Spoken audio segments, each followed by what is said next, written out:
Let's now move on to our fourth main topic today. And our fourth main topic today gets submitted to us by Dennis Hauper, not to be confused with Dennis Hopper. May he rest in peace. Greetings, John. I know you weren't happy with the Jane becoming Thor, but I was wondering if you saw Taika's comments saying that there will in fact be two Thors and that Jane isn't replacing Thor in the movie. It feels confusing even just reading that, but you know what I mean.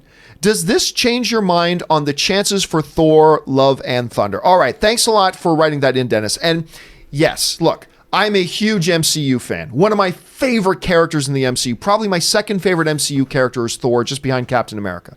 I love Chris Hemsworth's portrayal as Thor. I love the way the character has evolved, and I love every incarnation they've given us of him. I love it. And I particularly adored Thor Ragnarok. I thought that was fun. Taika Waititi took it all in a completely different direction. So entertaining, so enjoyable. So knowing that Taika was coming back, I got super hyped for it. My hype got tempered, though, when they announced that we were going to get Natalie Portman back, who I adore Natalie Portman as an actress. Not big on the Jane character in the Thor movies, though. But not only was Jane coming back, she was going to take on the mantle of Thor, which I was not thrilled with, to be honest with you. I don't like this whole mantle changing hands thing. I don't like that. You know, Bruce Wayne is Batman. Peter Parker is Spider-Man. That's kind of my default position on all that kind of stuff. So not thrilled with it. And I certainly didn't like the idea that this Jane character was replacing Hemsworth's Thor. So what Dennis was talking about, here's the quote. Taika Waititi was interviewed just off stage at D23, and this is what he said specifically. He said, she's a Thor. There's still the other Thor, the original Thor. She's not called female Thor. In the comic, she's actually called the Mighty Thor. It comes from that comic run. I couldn't be more happy and excited, Taika Waititi. Okay, so do I feel good about the idea that we're not going to see Chris Hemsworth Thor replaced? That Chris Hemsworth Thor is suddenly no longer Thor? Am I happy to hear that? Yes. At the same time, I don't know how I feel about one character running around calling themselves Thor and another character running around calling themselves Mighty Thor. I don't know how I feel about that, to be honest. To me, it sounds a little bit convoluted. Look, at this point, I'm going to give it a benefit of the doubt until I see otherwise. Because it's Taika Waititi, he clearly knows what he's doing. So I'm not going to get too worried in the minutia of the details at this point. But does this news alleviate all my concerns? No. Do I feel a little bit better about it hearing this? Yes, I'll say that. I feel a little bit better about it. It doesn't alleviate all my concerns, but I feel at least a little bit better about it. Rob, you're hearing Taika's comments. Does it do anything for you at all, or is it just really not much at all? I'm into it, man. I mean, look, I love Thor Ragnarok, and I always give the benefit of the doubt to filmmakers who have done something that I like.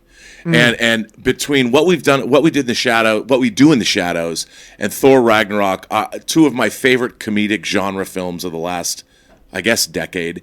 I love Taika Waititi's take on things. And if he wants to go back to something that's already been established clearly in the comics, having Jane take over as Thor, becoming the Mighty Thor, I don't think she's going to run around going, I'm the Mighty Thor. I think someone else is going to hang that moniker on her. I think this movie's going to kick ass. I love Natalie Portman. I've loved her since The Professional, or Leon, the original title. I just keep thinking about that rap performance she did on Saturday Night Live. And her reprisal of it. I mean, I want to see that Natalie Portman as the Thunder Goddess. I mean, bring it on. Again, benefit of the doubt. I'm into it. I can't wait. What do you think, Aaron, about all this? Well, I meant to bring this up earlier when we were talking about him, and I completely spaced on it. I apologize. You know, my inside source actually has more information.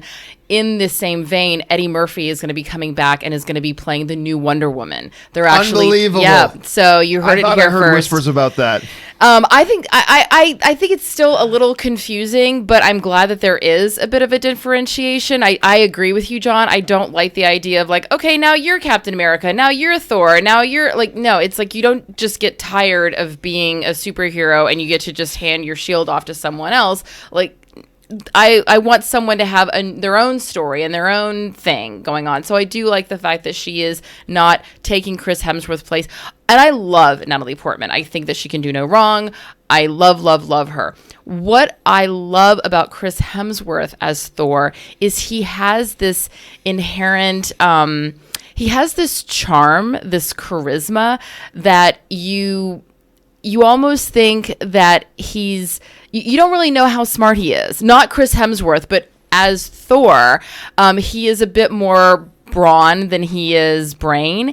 And Natalie Portman, she just can't come across as being not intellectual. Do you know what I mean? So what I'm wondering is, with her version of a mighty Thor, are we going to get are we going to see a little bit more of the Natalie that we saw in the beloved rap video from SNL, where she's having a bit more relaxed, more charm, a little bit more charisma? Because a lot of her characters in the roles that she plays, in the films that she does, require her to be a little bit more of an intellectual and not as sort of fun and goofy. And I think that's part of the thing that we do love about Thor, is that part of his personality. I think that's a really great point that you've made, that Natalie Portman has always been portrayed as a very earnest character. But she has a movie coming out that Noah Hawley, who did Legion, directed. It's called Lucy in the Sky. Was that the one that was called Pale Blue Dot? Yeah, yes. Where she's the astronaut? Yes. And they just dropped a new trailer for it yesterday, where it's based on a true story about an astronaut, a former astronaut that goes wackadoo. She goes a little nuts. The one that wears the diaper when she's going, oh my God, I love that story. It's that her story. Her boyfriend's cheating on her. That's right. John Hamm plays the man, the other astronaut she has the affair with, who then has an affair with another astronaut. That is exactly the story. The girl from Deadpool 2. Why am I forgetting her name? From Atlanta. And yes. Why am I forgetting her name? And she was Domino in Deadpool 2. And Zazie Beetz. Zazie Beetz. Thank you. Yes. Well, here's the thing. No one has tapped into Natalie. When I saw that rap video, Natalie Portman is obviously funny. She has a sense of humor. No one's ever cast her. I mean, you go back and you watch things like Beautiful Girls, where she plays this young girl wise beyond her years, and either that or she's the daughter in Heat, who's suicidal because her father neglects her. I totally forgot about that. Yeah, I mean, she's always either got the weight of the world on her shoulders, or she's a little wackadoo like in Black Swan or something. I think she's probably hilarious, and nobody knows that, and that's why Taika Waititi probably met her and is tapping into that, and I think we're going to get a role. She knows she's never been seen as funny, and I think she's going to break through because she knows how funny that rap performance was. That's why they brought her back, and that she did it again. I mean, it played so against her type. I think this is the time. Maybe we'll have maybe she'll have her own renaissance as a funny girl. Well, I mean, I don't know if it's arrested. She's never gone anywhere. I mean, she's every year, even smaller productions, whether she's playing JFK's wife, whether she's playing whatever. But let's not forget, it's not like she's never scratched the comedy bone. What's the one she did with Justin Timberlake? No Strings Attached, Friends with Benefits. Right. There were two identical movies. Right. There was No Strings Attached and Ashton Kutcher. Ashton Kutcher with Friends with Benefits. One had Mila Kunis, one had Natalie Portman. Friends with Benefits with Mila Kunis. By that movie rules. Yeah, and then one was but anyway, so she's done comedy. I think romantic comedy is not. That's a whole different. Well, weird not the genre. Taika Waititi kind of comedy. But by the way, you brought up Black Swan. When I think about like the great performances of the past 15, 20 years, I always go to Daniel Day-Lewis and There Will Be Blood. It's not my favorite film of the last 20 years, but as far as pure leading man male performance, I mean that to me is it. That's top of the food chain. But I'll tell you what, when I think about some of the best female performances of the past 15, 20 years, I'm not saying it's the absolute top, but part of my thought process is always Natalie Portman in Black Swan. I just, her in Black Swan is just, to me, like, this is what acting is. Like, I watch her doing that, and I'm constantly bought in to her on that. She can bring in intensity and all that kind of stuff, and this is the same girl who does the rap video on SNL. And let's also not forget Winona Ryder in Black Swan.